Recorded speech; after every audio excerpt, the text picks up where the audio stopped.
ನೂರಾರು ವರ್ಷಗಳಿಂದ ಹರಿದಾಸ ಸಾಹಿತ್ಯ ಅನ್ನುವ ಒಂದು ಕಾನ್ಸೆಪ್ಟ್ ಮೂಲಕ ನಮ್ಮ ಅನೇಕ ದಾಸವರೇಣ್ಯರು, ಪುರಂದರದಾಸರು, ಜಗನ್ನಾಥದಾಸರು, ಗೋಪಾಲದಾಸರು, ರಾಘವೇಂದ್ರ ಸ್ವಾಮಿಗಳು, ವಾದಿರಾಜ ತೀರ್ಥರು, ವ್ಯಾಸರಾಜರು, ಹೀಗೆ ಹಲವಾರು ಪ್ರಾತಸ್ಮರಣೀಯರು ಕನ್ನಡದಲ್ಲಿ ಕೀರ್ತನೆಗಳನ್ನ ರಚಿಸಿ ತನ್ಮೂಲಕ ಸಮಾಜದ ಎಲ್ಲ ಮನಸ್ಸುಗಳನ್ನ ತಿದ್ದಿ ಸಮಾಜವನ್ನ ಭಕ್ತಿ ಮಾರ್ಗದೆಡೆ ಕರೆದುಕೊಂಡು ಹೋಗುವ ಒಂದು ಅದ್ಭುತ ಪ್ರಯತ್ನವನ್ನ ಮಾಡಿದ್ದಾರೆ. ಅವರ ಸಾಹಿತ್ಯ ಮತ್ತು ಅವರ ಉದ್ದೇಶವನ್ನ ಮುಂದಿನ ಯುವ ಪೀಳಿಗೆಗೆ ಸಾರಬೇಕು. ಎಲ್ಲ ಮನೆಗಳಿಗೆ, ಎಲ್ಲ ಮನಗಳಿಗೆ ಆ ದಾಸ ಸಾಹಿತ್ಯದ ವಿಶೇಷತೆಯನ್ನ ತಿಳಿಸಬೇಕು ಅನ್ನೋ ಉದ್ದೇಶದಿಂದ ಕಳೆದ ಹಲವಾರು ವರ್ಷಗಳಿಂದ ಬೆಳಗಾವಿ ನಗರದಲ್ಲಿ ಹರಿದಾಸ ಹಬ್ಬ ಅಂತಕ್ಕಂಥ ಒಂದು ದೊಡ್ಡ ಬೃಹತ್ ಕಾರ್ಯಕ್ರಮವನ್ನ ಆಯೋಜನೆ ಮಾಡ್ತಾ ಬಂದಿದ್ದೇವೆ.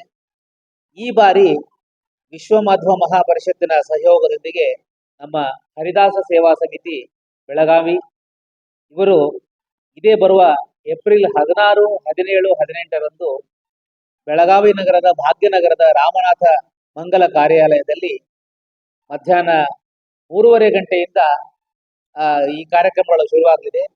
16ನೇ ತಾರೀಕು ಮೊದಲ ದಿವಸ ಉಡುಪಿಯ ಶ್ರೀ ಅದಮಾರು ಮಠದ ವಿಶ್ವಪ್ರಿಯ ತೀರ್ಥ ಶ್ರೀಪಾದಂಗಳವರು ಈ ಕಾರ್ಯಕ್ರಮವನ್ನ ತಮ್ಮ ಅಮೃತ ಹಸ್ತದಿಂದ ಉದ್ಘಾಟನೆ ಮಾಡಲಿದ್ದಾರೆ.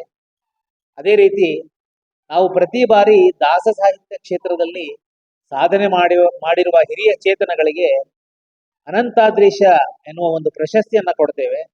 ಈ ಬಾರಿ ನಮ್ಮ ಖ್ಯಾತ ವಿದ್ವಾಂಸರಾದ, ಹಿರಿಯರಾದ, ಪೂಜ್ಯರಾದ ಶ್ರೀಯುತ ಶ್ರೀನಿವಾಸಾಚಾರ್ಯ ಉಮರ್ಜಿ ಐನಾಪುರಿ ಇವರಿಗೆ ಆ ಅನಂತಾದ್ರೀಶ ಪ್ರಶಸ್ತಿಯನ್ನ ಕೊಡ್ತಾ ಇದ್ದೇವೆ.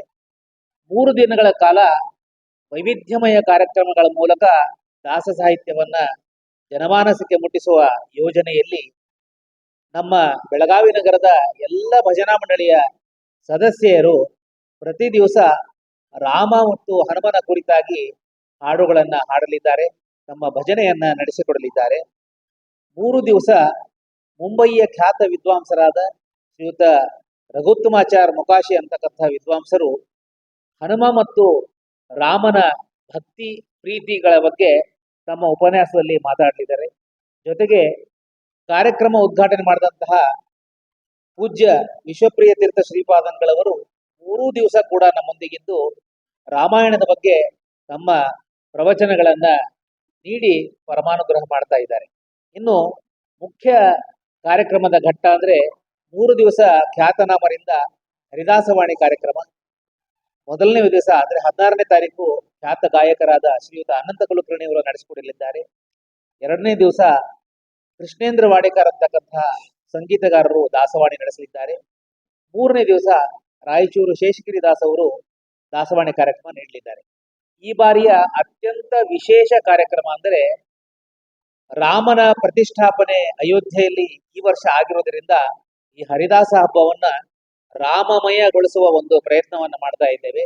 ಈ ನಿಟ್ಟಿನಲ್ಲಿ ದಿನಾಂಕ 18ರಂದು ಅಂದ್ರೆ ಕೊನೆಯ ದಿವಸ 1,000 ರಾಮ ಭಕ್ತರು, ದಯವಿಟ್ಟು ಗಮನಿಸಬೇಕು, 1,000 ರಾಮ ಭಕ್ತರು ಒಕ್ಕೊರಲಿನಿಂದ ಆ ಆ ಸಭಾಂಗಣದಲ್ಲಿ ಕಾರ್ಯಕ್ರಮ ನಡೆಯುವ ಸ್ಥಳದಲ್ಲಿ 2 ರಾಮನ ಕೀರ್ತನೆಗಳನ್ನ ಹಾಡಲಿದ್ದಾರೆ.